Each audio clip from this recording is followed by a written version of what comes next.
তুমি চোখ বন্ধ করো, একবার নিজের নিঃশ্বাসটা অনুভব করো আর মনে বলো, শান্ত থাকো। এই দুটি শব্দই যেন অন্ধকারে জ্বলে থাকা এক প্রদীপ। যখন মন হারিয়ে যায় তখন এই দুটি শব্দই মানুষকে ফের নিজের ভেতরে নিয়ে আসে। কিন্তু বলো তো, শান্ত থাকা কি সত্যিই এত সহজ? যখন পৃথিবী চারপাশ থেকে চাপ দিচ্ছে, যখন নিজের পরিশ্রমে ফল পাওয়া যাচ্ছে না, তখন শান্ত থাকা মানেই যেন অসম্ভব এক কাজ। কিন্তু এই অসম্ভবকেই সম্ভব করতে শেখায় ভক্তির পথ। বন্ধুরা, আজ আমরা এমন এক গভীর সত্য নিয়ে কথা বলবো যা তোমার জীবনের চিন্তার দিকটাই বদলে দিতে পারে। যদি কখনো মনে হয় আমার জীবন কেন এমন, সবকিছু ভুল হচ্ছে কেন, তাহলে আজকের এই কথাগুলো তোমার অন্তর ছুঁয়ে যাবে। শান্ত থাকা মানে দুর্বল হওয়া নয়, বরং নিজের ওপর পূর্ণ ভরসা রাখা। কারণ ঈশ্বরের পরিকল্পনা সব সময় আমাদের বোঝার বাইরে। আজ যা কষ্ট মনে হচ্ছে সেটাই হয়তো তোমাকে বড় কিছু পাওয়ার জন্য প্রস্তুত করছে। দেখেছ, কখনো মাটির নিচে বীজ বপনের পর প্রথমে কিছুই দেখা যায় না, কিন্তু সেই বীজ চুপচাপ শিকড় ছড়ায়, শক্তি সঞ্চয় করে, তারপর একদিন ভুড়ে ওঠে সবুজ কুঁড়ি হয়ে।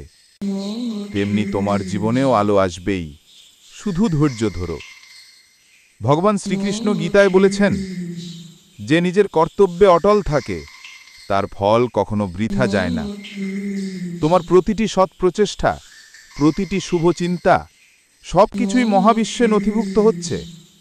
সময় এলে সেই প্রতিধ্বনি তোমার জীবনেই ফিরে আসবে আশীর্বাদ হয়ে।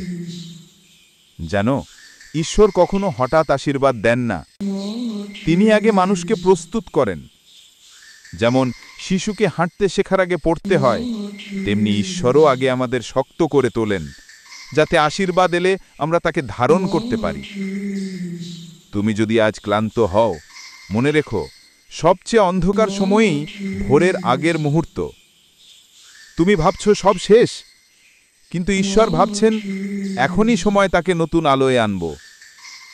যখন সব কিছু হারিয়ে যায়, যখন কেউ তোমার কথা বোঝে না, তখনই শুরু হয় ঈশ্বরের কাজ। তিনি নিঃশব্দে তোমাকে গড়ে তুলছেন ভেতর থেকে।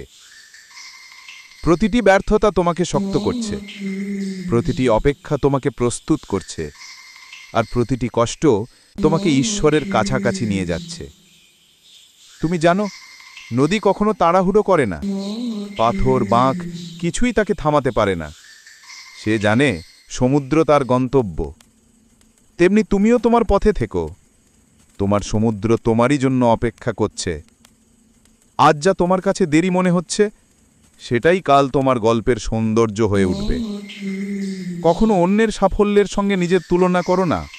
তাদের ফুল আজ ফুটেছে মানে এই নয় তোমার বীজ শুকিয়ে গেছে।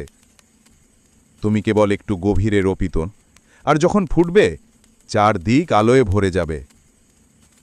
কৃতজ্ঞতা, এই শব্দটাই আসল মন্ত্র।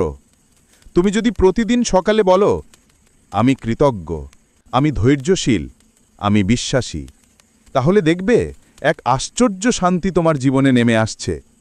কারণ ঈশ্বরের আশীর্বাদ ট্যাকে কৃতজ্ঞ মনের ভেতরেই।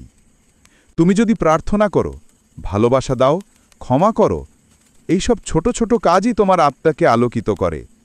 কারণ আলো সব সময় ভেতর থেকে জন্মায়। একদিন তুমি পিছনে ফিরে দেখবে, আজকের এই কষ্ট, এই অপেক্ষা, এই একাকিত্বই তোমার আসল শক্তির জন্মস্থান ছিল। তুমি বলবে, ধন্যবাদ ঈশ্বর, তুমি তখনও আমার পাশে ছিলে। তোমার প্রার্থনা বৃথা যায় না, তোমার কান্নাও অদৃশ্য হয় না। ঈশ্বর প্রতিটি নিঃশ্বাসের শব্দ শোনেন, আর সঠিক সময়ে তিনি উত্তর দেন। যখন কেউ তোমাকে ছোট করে, প্রতিশোধ নয়, প্রার্থনা করো। যখন কেউ তোমার ওপর বিশ্বাস রাখে না, নিজের কাজ দিয়ে উত্তর দাও। কারণ সত্যিকারের শক্তি শব্দে নয়, শান্তিতে। তুমি যদি এখন একা থাকো, জেনে রেখো তোমার পাশে কেউ আছে। তিনি নীরবে বলছেন, ভয় পেও না, আমি আছি। এই অনুভূতিটাই প্রকৃত শান্তি। যে মানুষ শান্ত থাকতে শেখে, সে নিজের ভাগ্যও বদলে দিতে পারে। কারণ শান্ত মনই ঈশ্বরের সঙ্গে একাত্ম হতে পারে। তুমি যখন নিজের ভেতরে শান্তি খুঁজে পাবে, তখন বাইরের ঝড় তোমাকে নাড়াতে পারবে না। যখন তোমার ভেতরে আলো জ্বলে উঠবে, তখন সেই আলো অন্যদের জীবনেও ছড়িয়ে পড়বে। তোমার সাফল্য তখনই পূর্ণ হবে যখন তা অন্যের মুখে হাসি এনে দেবে। যখন তুমি অন্যের অন্ধকারে আলো জ্বালাতে সাহায্য করবে, সেই মুহূর্তেই তোমার ভক্তি সম্পূর্ণ হবে। তাই আজ যদি এই কথাগুলো তোমার মন ছুঁয়ে যায়, একবার চোখ বন্ধ করে বলো, আমি শান্ত, আমি ধৈর্যশীল, আমি বিশ্বাসী। কারণ ঈশ্বর কখনো দেরি করেন না, তিনি কাজ করেন নিখুঁত সময়ে। তোমার সময় আসবেই, শুধু শান্ত থেকো, বিশ্বাস রাখো, আর তোমার আলো একদিন এই পৃথিবীকে আলোকিত করবে। ভক্তির পথ এক অন্তরের যাত্রা।